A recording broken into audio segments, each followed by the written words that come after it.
Hello everyone, the Steam Next Festival is almost over and like I promised here you have 10 more demos you should play during this event. Starting with number 10 you have Parallel Experiment. Parallel Experiment is a co-op puzzle game pretty similar to games like We Were Here Together, where you have to co-op with your partner and each of you have like a different room and we will see different things, so you have to cooperate with each other to solve different puzzles with the main objective to escape from your kidnapper. It has a comic-like art style, nice voice acting, and the puzzles were pretty clever and pretty fun to solve.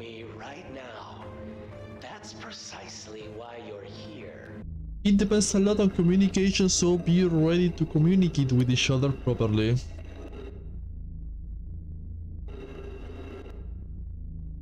Now in number 9 you have Antipaint. Antipaint is a top-down action roguelike that might have nothing new to offer in terms of gameplay, but the artistic design, the animations, and the fact that you can fight the Mona Lisa as a boss fight it was just incredibly fun. It's pretty chaotic, the music is awesome.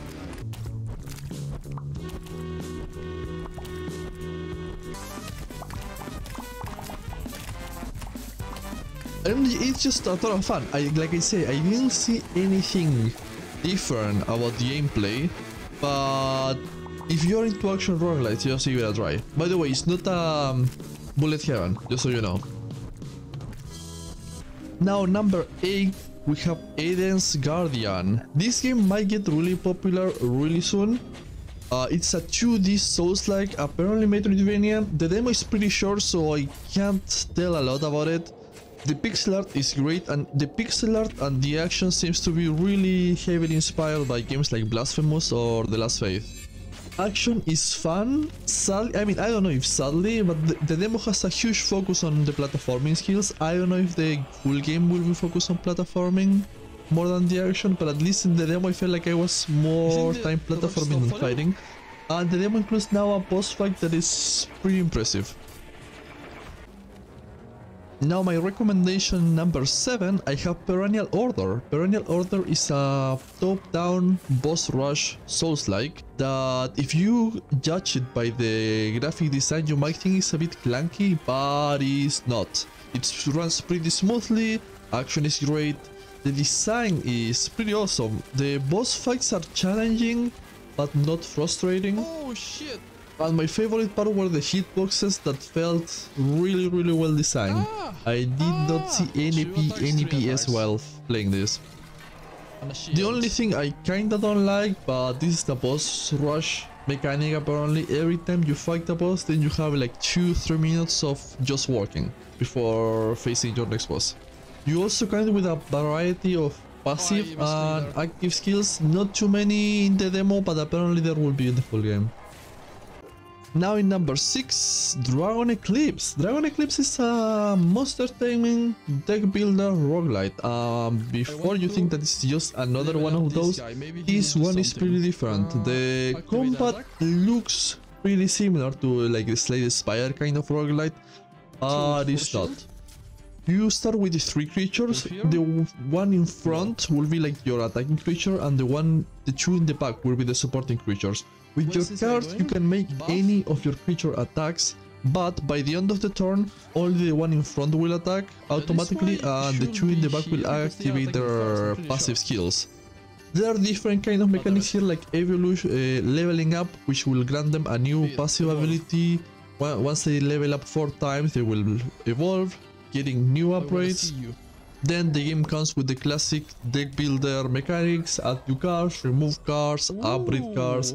In the middle of the HUD you can change the position of your creatures depending on your strategy, which one you want to attack at the end of the turn, which one you want to be the one to receive all the damage. My main complaint will be the tutorial. It kinda just threw a lot of text to you, not in a fight, and then during your first fight you kinda had to remember everything or just try stuff. So I swallowed this one really slowly, but by the end of the demo I was really enjoying it. And attack everyone. Number 5 is Lovely Balatro. Balatro is that Pokemon-inspired deck builder roguelite that you probably have already watched or played. It got pretty popular and it's a lot of fun and addictive. Yeah, right, Pokemon addictive. The demo has a huge amount of bosses and fights, a huge amount of upgrades, joker cards that are like your relics. The main purpose of the game is create poker combos with the objective to reach a certain score. The score depends on the number of chips you produce and the multiplier. Those factors depend, of course, on the complexity of your combo. If you have level up that kind of combo, and if you have any relics that add more multipliers or more chips to it. Like I say, it's really addictive, but by the end of the run it feels like it depends too much on luck. Also, even if I tag it as deck builder, there is not a lot of deck builder here. And even when I say it depends a lot on luck, there are a lot of mechanics to try to minimize that luck factor, like just discarding card of your hands and draw new ones. And you have like 5 turns to complete your objective. Oof. There you go. A 10. Oh, come on, give me the 10. Number 4, Morbid, the Lords of Ire. Morbid, the Lords of Ire is a sequel to Morbid, the Last Acolytes, and this time it's a third-person Souls-like instead of a top-down Souls-like.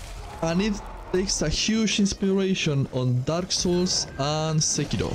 How the action works and the stamina system is pretty similar to Dark Souls, while you still have some kind of posture, this time called Endurance, and parry mechanic that works like in Sekiro. You can still kill the enemies without breaking their endurance, but it will take longer. Breaking their endurance will guarantee you some kind of takedown attack that not necessarily will kill them instantly, but it will deal a huge amount of damage. Also, the environment reminded me a lot to Sekiro, and there are a lot of places where you're surrounded by melee enemies and archer enemies.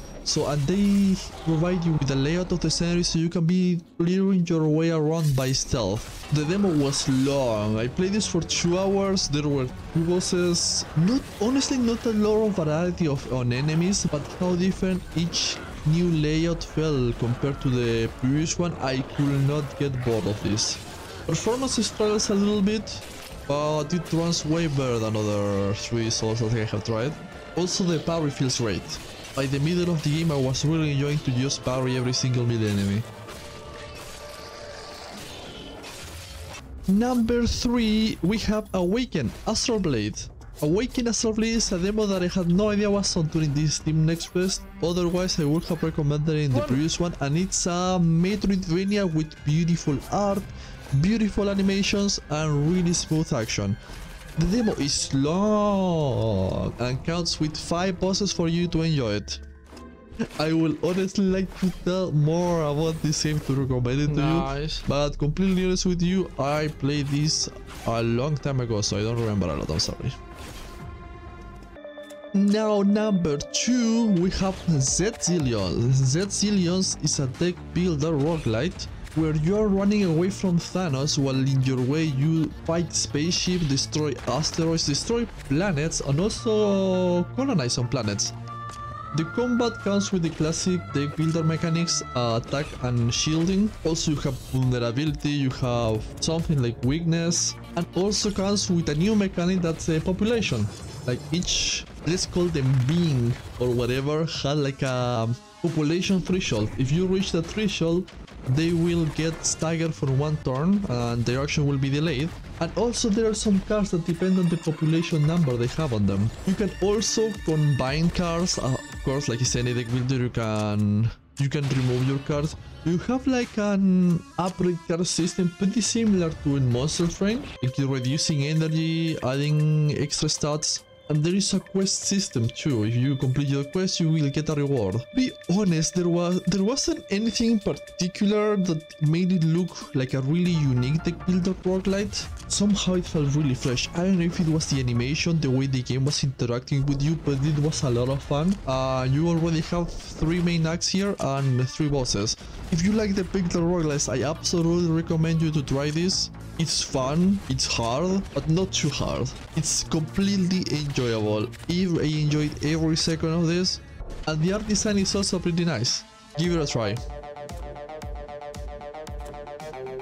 Now in number 1 we have Crypt Custodian. This one would have been in the previous top if I would have known it was part of the event. I realized too late it was part of the event. For the ones who don't know, I mean, you probably already played this, but the ones who don't know, this is a top-down Metroidvania pretty similar to games like Death's Door. The art is incredibly good and cute. The animations are great. The action, it's hard and smooth. It has a ton of action, a ton of places to explore, pretty nice amount of upgrades, and a pretty enjoyable boss fight. Also, you count with a really cute, interesting, and kind of funny story that provides some nice and chill vibes to then go into the challenging combat. My only problem with the combat will be that you don't stagger enemies, sometimes you get surrounded by too many of them, sometimes you even get traps and projectiles, and there is absolutely no healing, at least in hard difficulty, and the checkpoints were too separated from each other. So I wasn't dying over and over, but I struggled more than what I was expecting. Anyways, great demo, absolutely recommended. That was it, I hope you enjoy it, and please let me know if you have another demo to recommend. I'm still playing these demos on the stream. Sadly, there will be some that I will play and won't have the chance to recommend you because the Steam Next Fest is going to be over pretty soon. So you have fun, enjoy them. Next time, don't be such a smart ass.